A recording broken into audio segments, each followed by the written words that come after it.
What's up, guys? It's Rarity Moto Vlogs, and today we are at White Point Beach, just enjoying the Cali sun. Well, it's gonna be in the 90s for Wednesday, Thursday, and Friday, so there's that. So might as well come here, you know. So I do have a topic today that I want to talk about. The pros and cons about owning a Vstar-250. So yeah, sit back, relax, and enjoy the video. So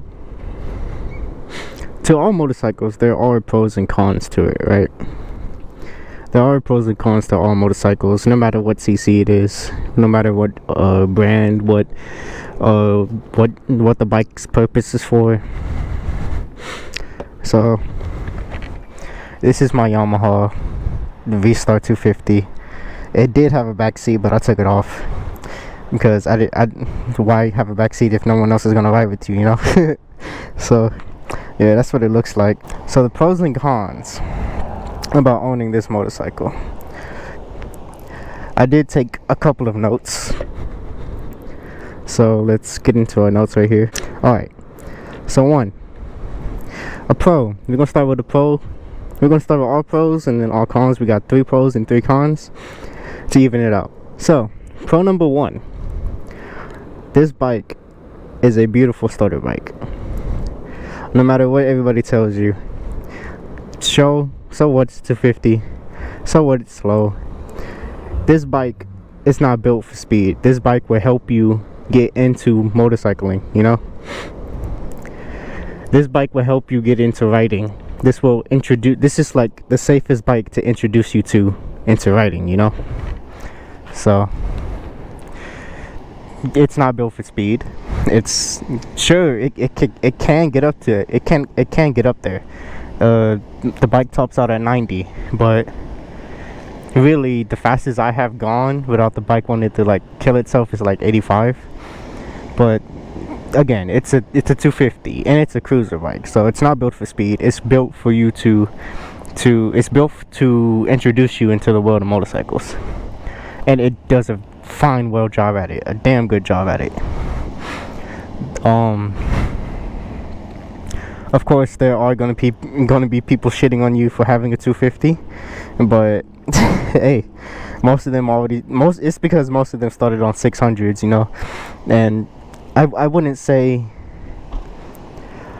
most of them started on 600s, and I wouldn't say that's the best entry into motorcycles. If you do want to get into it and you're nervous, I say go for a 250 like this one, the Yamaha, the V-Star. You could go for the Ninjas, the Ninja 400s. You could go for the R3s. Even you could go for the Ninja 650. That's a beautiful starter bike as well, but it's a bigger engine, but it's more of a toned down sports bike, you know. So yeah, for the Yamaha, if you want to get into motorcycling, it's a beautiful starter bike to get into. It looks nice. It's all, well, I wouldn't say mine, but mine's is all dirty and there's rust on the end. But it's a beautiful bike, don't get me wrong. If you have it cleaned and all that, it's a very beautiful bike. I got webs on my shit. But it's a beautiful bike. Yeah, you know, I ride it long because my back tire is starting to bald out. My back tire is starting to bald out right there, and then you see the thread on this, and then you look at there. Yeah, I've been riding on it. But yeah, that's pro number 1. It's a beautiful starter bike. Pro number 2, good fuel mileage. As you know, the fuel mileage, the price of gas is ridiculous, right? It's going $6, $7, taking like $100+ to fill some of y'all tank up from E, you know. $20 don't do it no more. But on this bike, you don't need $20. For, I say about, from empty, I say about $8, you'll get a good chill 174 miles until E. I do believe that is somewhat off, just a little bit. I know you do get good fuel mileage on a 250. because it's a 250, but you're not gonna go fast on it. It's not built for speed. It doesn't suck up gas. It's a 250. But yeah, you get somewhere around 160 to 170 something on like $8. So it's a very good it's a very cost efficient vehicle to have. The next pro is it's a beautiful bike also. It's a beautiful bike and it looks like a bigger bike than it really is, you know. Most of the time people will think that this bike is a 600. I don't know why. It just happened often with me. Probably because of my short stature. Like, again, I'm only 5'2", so it's probably my short stature that's like throwing it off for people, you know. I'm not the tallest guy, and I look like I fit the bike very, very well. The bike doesn't feel too big for me or nothing like that. So a lot of people get confused about the size and the cc of the bike. So if you want to throw people off, yeah, you can definitely use this bike to throw people off, you know. Let's get into the cons in it. The one that bothers me, it doesn't bother me the most, but I'll say is number one, is there's no RPM or there's no fuel gauge. So if you look on the thing right here, hopefully y'all can see it. If you look, there's no fuel gauge, there's no RPM gauge, just a speedometer and the mileage, your neutral, turn signals, headlight, stuff like that. That's the only thing that's on the gauge. I don't know why. I do think they sell I don't know if I'm correct about this, but I do think they sell fuel gauge gauge accessories, so you could get that fuel gauge, you know. RPM, I don't know, but for fuel, I'm pretty sure they do. They have to somewhere. They do have to. But then again, it's not gonna bother you too much, because, you know, all you gotta do is just take a little like sneak peek inside the gas gauge. I'm full. I just filled up before the video. But yeah, all you gotta do is just take a sneak peek in the gas and you're good, you know. Another con, it's like I said, we're all 250s, all 400s, all starter bikes in general. They're not built to go fast. These bikes are built for you to get into motorcycling, and they're built for you to get comfortable driving on two wheels. So it's not going to be the fastest. It's very nimble. You could throw this bike into turns and get out of it unscathed. But if you're almost riding on ball tires, I don't suggest doing that. But it's not built for speed. Like I said, it tops out at 90. The fastest I got it to was like 85, and then after that, the bike just wanted to. I feel like the bike just wanted to nuke itself because it was revving so loud. So yeah, 90 top speed. Don't expect to go fast on it. You can go fast, but don't expect to reach 100 and all that super bike and 600 speeds, you know. The third con of having this bike in particular, it's not,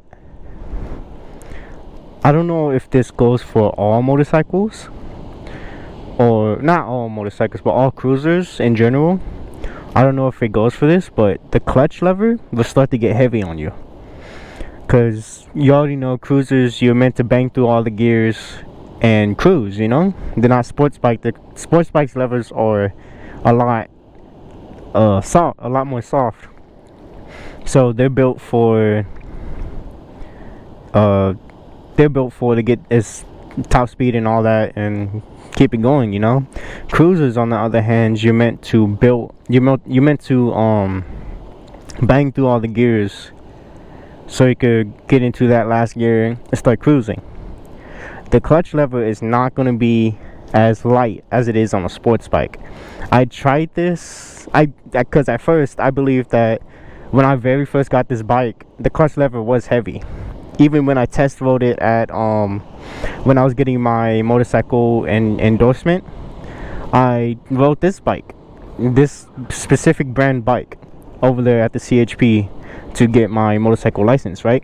So I didn't notice at first because I was so excited to get into a motorcycle, but the clutch lever, after some time of riding it, it will start to get heavy and your hands will get tired. I don't know if it's for all cruisers, but for the V-Star in general, or all the V-Stars, yes, the clutch will get heavy. Plus it's also a cable clutch, so yeah, it starts to get weight on you. It gets tiring in about, it gets really tiring, really. Smell like dead animal over here. Shit. But yeah, that's pretty much the 3 pros that I could think of, the 3 cons that I could think of. If there's anything you think I left out, any pros, any cons, let me know in the comments. Let me know in the comments. But other than that, that's pretty much what I wanted to talk about in this video about the V-Star. Again, it's a beautiful bike. It's a beautiful starter bike if you ever want to get into motorcycles but you're too nervous to go into a 400. There's a 250. Go into this one. The gas mileage also very good. Oh, another one, special mention, the bike is very nimble. All 250s, all 400s are very nimble. I believe all 400s, but I know for this bike in specific, this bike is very, very nimble. You could throw it into corners and get out of the corners like really fast. Like you're pretty much, I'm pretty much throwing the damn bike into the corners and it gets me out unharmed. But then again, I wouldn't really do that because this tire is balding for me riding it so much, so I don't really throw it into corners as hard as I used to. But it still gets into corners really well. It's not a heavy bike. It's not a heavy bike at all. It's only 300 pounds, 350 pounds. So a lot of people can bear this. Definitely, a lot of people can. It's a very fun bike to get into. It's very easy to ride. Yeah, that's pretty much what I have for it right now. What I have for the Yamaha V-Star. So yeah, if you enjoyed the video, like, comment, subscribe, share it with your friends. Let's like I said, let's try to get this channel to 75 subscribers, and I'll be pretty happy. I'll be pretty happy with life. But yeah, alright guys, I'll see you on the next one.